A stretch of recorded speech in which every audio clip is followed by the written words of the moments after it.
আল মারআতু ইযা সাল্লাত খামসাহা ওয়া সামাত শাহরাহা হাফিজাত ফুরুজাহা আতাআত বা'লাহা ফালতাদখুল মিন আইয়ি আবওয়াবিল জান্নাতি শাআত।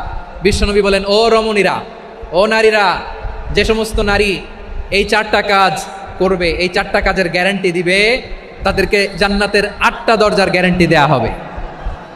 কি 4টা কাজ? 1 নম্বর, আল মারআতু ইযা সাল্লাত খামসাহা, যে নারী 5 ওয়াক্ত নামাজ পড়ে। কি করে? জেলা স্টেডিয়ামে অবস্থানরত আমার নারীরা, বোনেরা, বিশ্বনবী আপনাদেরকে 4টা কাজের কথা বলেছেন, খুব বেশি না। 4টা করলে 8 জান্নাতের দরজা সব খোলা। কোনটা দিয়ে যাবেন? যেটা দিয়ে মনে চায়। 1 নাম্বার 5 ওয়াক্ত নামাজ। আমার বোনেরা জোহরের নামাজ পড়তে পড়তে এটা আসরে নিয়ে যায়, আসর পড়তে পড়তে এটা মাগরিবে নিয়ে যায়। এরকম আসরে নাই? লালমনিরহাটে হয়তো নাই। আমার বোনেরা এটা করবেন না। ইন্নাস সালাতা কানাত আলাল মুমিনিনা কিতাবাম মাওকুতা, সময় মতো পড়বেন। সামাত শাহরা, রমাদানের রোজাগুলো রাখবেন। হাফিজাত ফুরুজাহা, যে নারী তার চরিত্রকে হেফাজত করে, তার প্রাইভেট হেফাজত করে, তার লজ্জাস্থান হেফাজত করে। ও মায়েরা, আপনার এই গর্ভ যে কত দামি আপনি জানেন না। আপনার এই গর্ভ থেকে জন্মাবে আগামী সালাহুদ্দিন আল আইয়ুবী। আপনার গর্ভ থেকেই জন্মাবে ইমাম আল মাহদি আল মুনতাজার। আপনার পেট থেকে জন্মাবে আবু সাইদের মতো বীর সৈনিক। আপনার পেট থেকে জন্মাবে মুগ্ধের মতো বীর মুজাহিদ। আপনি জানেন না কে আসবে আপনার পেট থেকে। সময়টাকে কাজে লাগান, ইসলামকে বোঝেন, মানেন, আমাদের ইসলামিক লেকচারগুলো শোনেন। আমরা যে বার্তাগুলো, ইনস্ট্রাকশনগুলো, দিক নির্দেশনাগুলো আপনাদের খেদমতে রাখি, এগুলো মেনে চলুন। আপনিই পারেন আপনার ঘরটাকে জান্নাতের টুকরা বানাতে। একটা family, it's a very big institution and you are the MD, the managing director of this institution. চিল্লায় বলেন ঠিক কিনা? চাইলেই পারেন ঘরটারে জান্নাতের টুকরা বানাতে। 5 ওয়াক্ত সালাত, রমাদানের রোজা, নিজের চরিত্রের হেফাজত, ও আতাআত বা'লাহা, স্বামীর আনুগত্য। এটাতে অনেকে ভুল করে থাকে। হায় রে আমার বোনেরা, স্বামীর আনুগত্যকে এটা নিজের অপমান মনে করবেন না। আপনার স্বামী আপনার সবচেয়ে বড় গার্ডিয়ান, তিনি আপনার সবচেয়ে ভালো চায়। নারী কখনো গার্ডিয়ানশিপের বাইরে থাকতে পারে না। হয় আপনি বাবার গার্ডিয়ানশিপের ভেতরে, বাপ না থাকলে ভাই আপনার গার্ডিয়ান, ভাই না থাকলে চাচা গার্ডিয়ান, বিয়ের পরে আপনার স্বামী আপনার গার্ডিয়ান। শরিয়া সম্মত স্বামীর আদেশগুলো আপনি মেনে চলবেন, কিন্তু শরিয়া বিরুদ্ধ কোনো আদেশ মানতে আপনি বাধ্য নয়। আওয়াজ করে বলুন সবাই ঠিক কিনা? এই 4টা কাজ যদি কোনো নারী করে, বিশ্বনবী বলেন জান্নাতের 8টা দরজা খোলা। তোমার যেটা দিয়ে মনে চায় সেটা দিয়ে জান্নাতে তুমি এন্ট্রি নিতে পারবা। বিশ্বনবীর বয়স তখন প্রায় 51 বছর। কত বছর? বিশ্বনবীর সবচেয়ে কাছের মানুষ খাদিজা রাদিয়াল্লাহু তাআলা আনহা ইন্তেকাল করেছেন। বিশ্বনবী বড্ড কষ্ট পেলেন, হৃদয়টা ভেঙে খান খান। যিনি ঘরের ভেতরে বিশ্বনবীকে সান্ত্বনা দিতেন, ভালোবাসা দিতেন, বাইরে গেলে কোরাইশরা বকাঝকা করে, অত্যাচার করে, কিন্তু আম্মাজান খাদিজা রাদিয়াল্লাহু তাআলা আনহা ঘরটারে এমন শান্তির নীড় বানায় রেখেছেন, এই ঘরের ভিতরে ঢুকলে বিশ্বনবীর কলিজাটা ঠান্ডা হয়ে যায়। এজন্য রব্বুল আলামিন বলেন, খাদিজা, ও আমার বান্দি খাদিজা, জান্নাতে এমন স্পেশাল একটা ঘর আমি তোমার জন্য রেডি করে রেখেছি। ওই ঘরের মধ্যে কোনো আওয়াজ নাই, ওই ঘরের মধ্যে কোনো নয়েজ নাই, ওই ঘরে কোনো বিশৃঙ্খলা নাই। কারণ মক্কার জমিনে আমার নবী কোরাইশদের বিশৃঙ্খলা, নয়েজ আর ঝামেলাগুলোকে উপেক্ষা করে যখন তোমার ঘরের ভিতরে ঢুকতো, ঘরটারে তুমি শান্তির নীড়, ঠান্ডা, নীরব, নিস্তব্ধ, নিঝুম আর শান্তির নীড় বানিয়ে রেখেছো। এজন্য জান্নাতে স্পেশাল একটা শান্তির নীড় আমি তোমারে উপহার দেব। ওই প্রিয়তমা স্ত্রী খাদিজা ইন্তেকাল করলেন, বিশ্বনবীর হৃদয় ভেঙে খান খান। আবার ওনার চাচা আবু তালেব ইন্তেকাল করলেন, যিনি পলিটিক্যাল শেল্টার দিতেন নবীকে। কে দিতেন? আবু তালেবের ভয়ে, বিশ্বনবীর এই চাচার ভয়ে কোনো মুশরিক নবীর গায়ে হাত দেওয়ার সাহস পায় নাই। এখন স্ত্রীও নাই, চাচাও নাই, নবীকে আশ্রয় দেওয়ার কেউ নাই। নবীর চারদিকে অন্ধকার। নবী এখন কই যাবেন? আমার পেয়ারা নবী নতুন স্টেশন খুঁজতেছেন, নতুন দাওয়াতি প্ল্যাটফর্ম খুঁজতেছেন। তিনি যায়েদ বিন হারেসা রাদিয়াল্লাহু তাআলা আনহুকে নিয়ে মক্কার পাশের একটা নেইবরিং সিটি তায়েফে চলে গেলেন। কোথায় চলে গেলেন? লালমনিরহাটের ভাইয়ের আওয়াজ করে বলেন, কোথায় গেলেন? তায়েফে চলে গেলেন দিনের দাওয়াত দেওয়ার জন্য। কি দেওয়ার জন্য? নাকি জমি কিনতে গেছিলেন? জমি কিনতে, দুনিয়ার যশ খ্যাতির জন্য, নিজের কোনো লাভের জন্য? তায়েফবাসীদেরকে জাহান্নামের আগুন থেকে বাঁচানোর জন্য। আওয়াজ করে বলতে হবে ঠিক কিনা? বিশ্বনবী বিশাল মরুপথ, পাহাড়ি পথ পাড়ি দিয়ে তায়েফের মরুজমিনে গেলেন কোরআনের দাওয়াত নিয়ে, ইমানের দাওয়াত নিয়ে। কিন্তু তায়েফের লোকেরা বিশ্বনবীর দাওয়াতকে শুধু প্রত্যাখ্যান করেই থামে নাই, তারা বিশ্বনবীর সাথে অত্যন্ত খারাপ আচরণ করেছে। বিশ্বনবীকে শারীরিকভাবে হেনস্থা করেছে, আমার নবীকে শারীরিকভাবে অত্যাচার করেছে, আমার পেয়ারা নবীর গায়ে পাথর মেরেছে, বিশ্বনবীর গা বেয়ে ঝরঝর করে রক্ত ঝরেছে, নবী জামিনের মধ্যে লুটিয়ে পড়েছেন, আবার মেরেছে, আবার নবী হাঁটতে শুরু করলেন, পেছন থেকে আবার মেরেছে, আবার নবী রক্তাক্ত হয়ে জামিনের মধ্যে লুটিয়ে পড়লেন, আবার মেরেছে। বিশ্বনবীর মতো এত সুশ্রী মানব, বিশ্বনবীর মতো এত শুভ্র মানব, বিশ্বনবীর মতো এমন চমৎকার দেহাবয়ব দিয়ে রব্বুল আলামিন কাউকে বানান নাই। এরকম চমৎকার মানুষটাকে তারা তায়েফের ওই জমিনে রক্তাক্ত করেছে। বিশ্বনবীর দুনিয়ার কোনো স্বার্থের জন্য সেখানে যান নাই, নিজের কোনো লাভের জন্য, প্রাপ্তির জন্য যান নাই, তায়েফবাসীদের জাহান্নামের আগুন থেকে বাঁচাতে গিয়েছেন। ঠিক কিনা বলেন? খেয়ে না খেয়ে দিনী প্রচারের কাজে নিজেকে দিয়েছ বিলিয়ে, তায়েফের কাফিরেরা চিনল না সে আলো, দুষ্ট ছেলেদের পিছু দিল লেলিয়ে, পাথরের আঘাতে ক্ষত বিক্ষত হয়ে সারা শরীর থেকে রক্ত ঝরে। হে রাসূল তোমাকে ভুলি আমি কেমন করে, হে রাসূল তোমাকে ভুলি আমি কেমন করে। পারেন না আপনারা? ধরুন আমার সাথে। হাজার ব্যথা বেদনার পরে ফিরে আসনি তুমি আপন ঘরে, দিনের আলো তুমি ছড়িয়ে দিতে চলে গেলে মদিনায় মক্কা ছেড়ে। হে রাসূল তোমাকে ভুলি আমি কেমন করে, হে রাসূল তোমাকে ভুলি আমি কেমন করে। ঠিক কিনা বলেন? প্রিয় ভাইরা, তায়েফের ছেলেরা নবীকে রক্তাক্ত করলো। আমার নবী কই যাবে? কই যাবে? মক্কায় জায়গা নাই, তায়েফে জায়গা নাই। তায়েফ থেকে ভারাক্রান্ত মন নিয়ে আমার নবী মক্কায় ফিরে আসলেন। বিশ্বনবী মক্কায় ঢুকতে পারেন না। মক্কার মরুভূমির দিকে তাকিয়ে, উপত্যকার দিকে তাকিয়ে বিশ্বনবী ধা ধা করে কাঁদেন, ঝরঝর করে নবীর চেহারা মোবারক থেকে চোখের পানিগুলো বেয়ে বেয়ে পড়ে। আমার জন্মস্থান, আমার শৈশব, কৈশোর, যৌবন কেটেছে এই মক্কায়, আমার এলাকায় আমি ঢুকতে পারি না। বিশ্বনবী মক্কার অনতি দূরে দাঁড়িয়ে জায়েদকে পাঠালেন, জায়েদ যাও দেখো কেউ আমাকে সাপোর্ট করার মতো আছে কিনা, যাও অমুকের কাছে যাও। জায়েদ গেলেন, তারাও প্রত্যাখ্যান করে ফিরিয়ে দেয়। বিশ্বনবী বললেন যাও অমুক লোকের কাছে যাও, তিনিও প্রত্যাখ্যান করে ফিরিয়ে দিলেন। কেউ বিশ্বনবীকে আশ্রয় দিতে রাজি হয় না। নিজ জন্মভূমিতে বিতাড়িত বিশ্বনবী, সর্বশেষ বিশ্বনবী বললেন যাও মুতঈম ইবনে আদির ঘরে যাও। মুতঈম ইবনে আদি মুশরিক, তার কাছে যাও। গেলেন, মুতঈম ইবনে আদি রাজি হয়ে গেল। সুবহানাল্লাহ বলেন। দেখেন, অনেক বিপদের সময়ও আমি নিজে সাক্ষী, সামাজিকভাবে, রাজনৈতিকভাবে কত ঝঞ্ঝা, কত ষড়যন্ত্র, কত কনস্পাইরেসি পাড়ি দিয়ে আমাদেরকে সামনে এগিয়ে যেতে হয়। এই শত্রুদের ভেতরেও একজনকে দাঁড় করিয়ে দেয় যে আল্লাহর কোরআনের জন্য রেডি হয়ে যায়। পড়েন সুবহানাল্লাহ। মুতঈম ইবনে আদি, আল্লাহ তার মনকে নরম করে দিলেন। মুতঈম বলে, মুহাম্মদ আমি তোমাকে আশ্রয় দিব। তার দুই ছেলেকে পাঠালেন, যাও খোলা তলোয়ার নিয়ে, স্কট দিয়ে, গার্ড অফ অনার দিয়ে মোহাম্মদকে মক্কায় ঢুকাও, আর বলো আমি আমান দেব। আমান কি দিব? আমান মানে সিকিউরিটি, নিরাপত্তা। সিকিউরিটি ছাড়া, আমান দেওয়া ছাড়া কেউ থাকতে পারতো না মক্কায়। দুই ছেলে বিষ্ণু ইসা ইসলামকে নিয়ে আসলো। নবী কাবার চারদিকে তাওয়াফ করলেন, নামাজ পড়লেন। আবু জাহেল, উতবা, শাইবা, ওয়ালিদ ইবনে মুগীরা সবাই দেখে, কেউ কিছু করতে পারে না। কারণ মুতঈম ইবনে আদি ঘোষণা দিয়েছেন আমি মুহাম্মদকে আমান দিয়েছি, মুহাম্মদের গায়ে যেন কেউ স্পর্শ না করে। আওয়াজ করে পড়েন সুবহানাল্লাহ। নবীর এই বিপদকালে মুহূর্তে মুতঈমের হৃদয়টারে নরম করে দিল কে? আচ্ছা, লালমনিরহাটের ভাইরা বলেন, এই মুতঈম কি মুসলিম ছিল না মুশরিক? সবাই বলতে হবে মুসলিম না মুশরিক?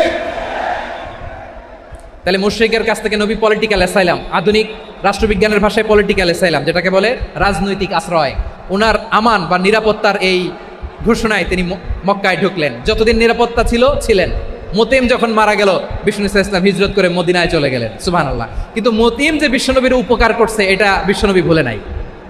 আমাদের অনেকে আছে উপকার করার পরে আর খেয়াল থাকে না, খাওয়ার পরে গলা দিয়ে নামলে আর খেয়াল থাকে না। এরকম আছে না নাই? আমার নবী ভুলে নাই। বদরের প্রান্তরে 70 জন কাফেরকে যখন বন্দী করে বিশ্বনবীর সামনে হাঁটু গেড়ে দাঁড় করানো হলো, বসানো হলো, 70 জন কাফের। কয়জন? বিশ্বনবী তাদের দিকে তাকিয়ে বললেন সহিহ বুখারীর বর্ণনা, লাউ কানাল মুতঈম ইবনু আদি হাইয়ান সুম্মা কাল্লামানি হাউলাই নাতনা লা তারাকতুহুম লাহু।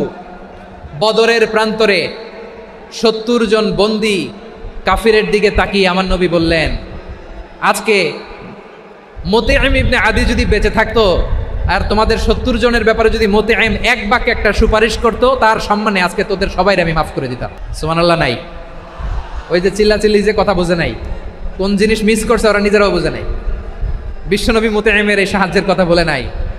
70 জন মুশরিক হাঁটু গেড়ে বসা, নবী চাইলে এখনই এক্সিকিউশন অর্ডার দিতে পারে। তিনি বললেন, আজকে যদি মুতঈম বেঁচে থাকতো আর মুতঈম যদি তোদের জন্য সুপারিশ করতে, এই আবর্জনাগুলোর ব্যাপারে সুপারিশ করতে, আমি মুহূর্তেই তোদেরকে এমনি মাফ করে দিতাম। এবার বলেন, ইসলাম কি ন্যারো মাইন্ডেড না ব্রড মাইন্ডেড?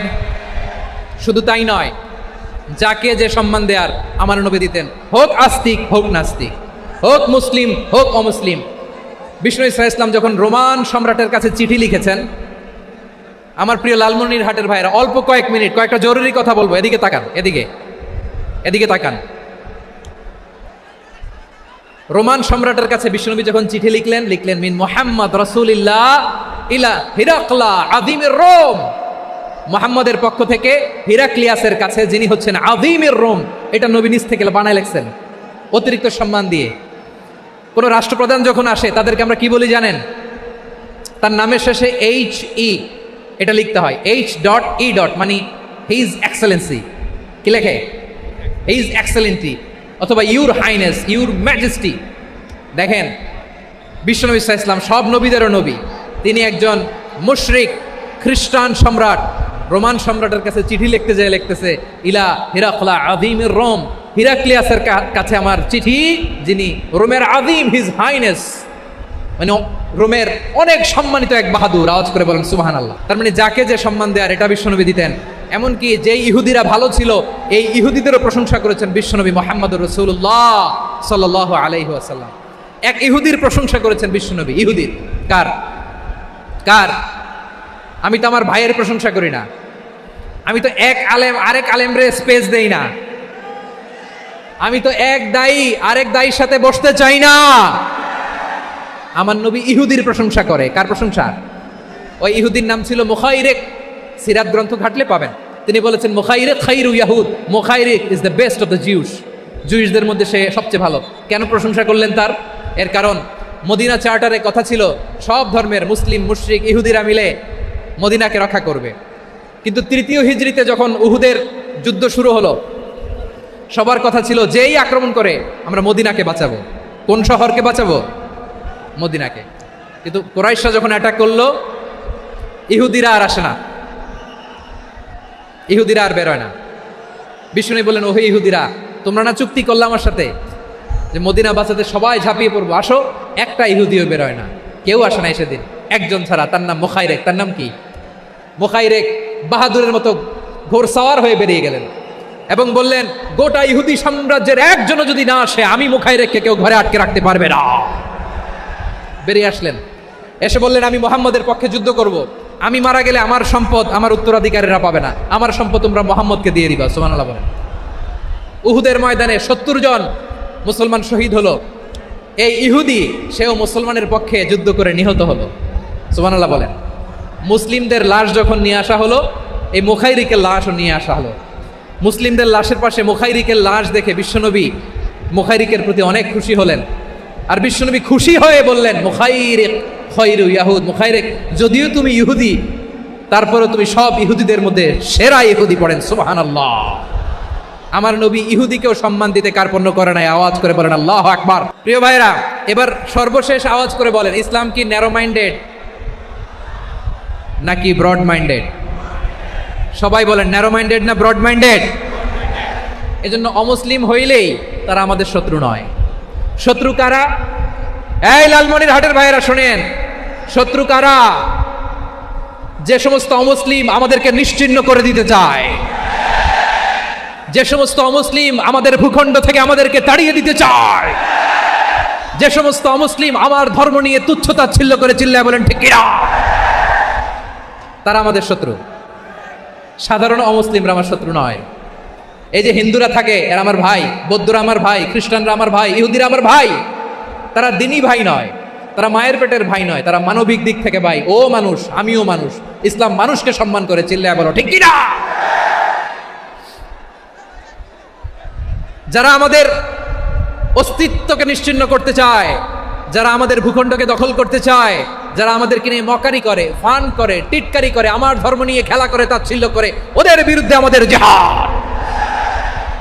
সাধারণ মুসলিম আমাদের শত্রু নয়। আপনি জানেন নিউ ইয়র্কে, আমি তো নিউ ইয়র্কে ছিলাম অনেকদিন, ওখানে ফিলিস্তিনিদের পক্ষে যখন আমরা মিছিল করেছি, অনেক ইহুদি আমাদের সাথে মিছিলে দাঁড়িয়েছে, কারণ ওরাও জানে এই ভূখণ্ড ফিলিস্তিনিদের ভূখণ্ড। আওয়াজ করে বলো লালমনিরহাট ঠিক কি না? ইসরায়েলের রাজধানী খোদ তেল আবিবে অনেক ইহুদিরা বেঞ্জামিন নেতানিয়াহু তার বিরুদ্ধে মিছিল করেছে। তো তারা কি আমাদের শত্রু? না। অনেক খ্রিস্টান আমাদের সাথে, আমাদের স্বার্থ রক্ষায় আমাদের পাশে দাঁড়িয়েছে। খেয়াল রাখবেন, হিন্দু আর হিন্দুত্ববাদ এক নয়, ইহুদি ধর্ম আর জায়নিজম এক নয়। জায়নিজমের বিরুদ্ধে আমাদের সংগ্রাম, আমাদের জেহাদ, চিল্লায় বলেন ঠিক কি না? এই যে ফিলিস্তিনের ভাইয়েরা, তারা তাদের স্বাধীনতা সংগ্রামের জন্য লড়াই করছে, করে যাচ্ছে, আমরা এটাকে সমর্থন জানাই, চিল্লায় বলো ঠিক কি না? কাশ্মীরের ভাইয়েরা স্বাধীনতার জন্য সংগ্রাম করছে, আমরা সেই সংগ্রামকে সমর্থন জানাই, আওয়াজ করে বলো ঠিক কি না? যারাই আমাদের ইসলামকে নিশ্চিহ্ন করতে চায়, তাদের বিরুদ্ধে আমাদের সংগ্রাম, আওয়াজ করে বলতে হবে ঠিক কি না? ওই সমস্ত দুর্বৃত্তদের সাথে আমাদের কোনো সম্পর্ক নাই। আমরা যদি ঐক্যবদ্ধ থাকতে পারি, ওই দুর্বৃত্তরা চান্স পাবে না। আমরা ঐক্যবদ্ধ থাকতে রাজি আছি। লালমনিরহাটের ভাইরা, আমরা ঐক্যবদ্ধ থাকলে ওই দুর্বৃত্তদের কালো হাত ভেঙে দিতে আমাদের সময় লাগবে না। তাদের কালো হাত ভেঙে দিতে রাজি আছে মুসলমান? কারা কারা রাজি? দু হাত তুলে দেখাও। আমার প্রাণ প্রিয় লালমনিরহাটের ভাইরা, শত্রু কাফের আর অশত্রু কাফেরের মধ্যে পার্থক্য আছে না নাই? আবু তালেব মুশরিক, আবু জাহেল মুশরিক, কিন্তু দুই মুশরিকে পার্থক্য আছে না নাই? আবু তালেব নবীর চাচা, মুশরিক, মারা গিয়েছে মুশরিক অবস্থায়, কিন্তু আজীবন আমার নবীকে আগলে রেখেছে, আমার নবীকে সাপোর্ট করেছে, ভালোবেসেছে।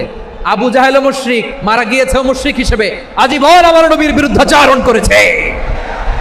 আবু জাহেলের শক্তি, সামর্থ্য, স্ট্র্যাটেজি, প্ল্যান সব আমার নবীর বিরুদ্ধে ছিল। আবু জাহেলের কারণে একটা দিন শান্তিতে আমার নবী মক্কায় ঘুমাতে পারে না, চিল্লায় বলেন ঠিক কিনা? এজন্য রব্বুল আলামিন বলেন, লা ইয়ানহাকুমুল্লাহু আনিল্লাযীনা লাম ইউকাতিলুকুম ফিদ-দীনি ওয়া লাম ইখরিজুকুম মিন দিয়ারিকুম আন তাবাররুহুম ওয়া তুকসিতু ইলাইহিম ইন্নাল্লাহা ইউহিব্বুল মুকসিতিন।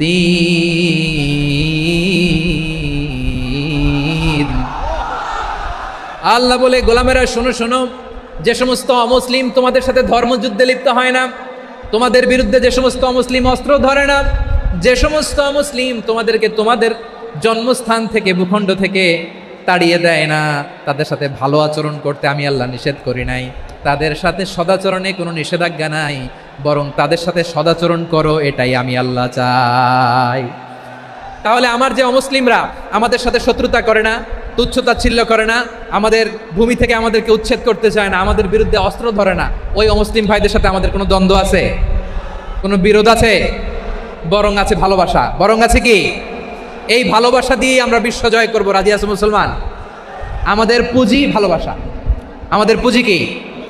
এবার আওয়াজ করে বলেন, আমার এই পুরো আলোচনা থেকে the religious coexistence, peaceful coexistence, শান্তিপূর্ণ সহাবস্থান, কমিউনাল হারমোনি, এই সাম্প্রদায়িক সম্প্রীতি, এই আলোচনা থেকে কি বুঝলেন? ইসলাম কি ন্যারো মাইন্ডেড না ব্রড মাইন্ডেড?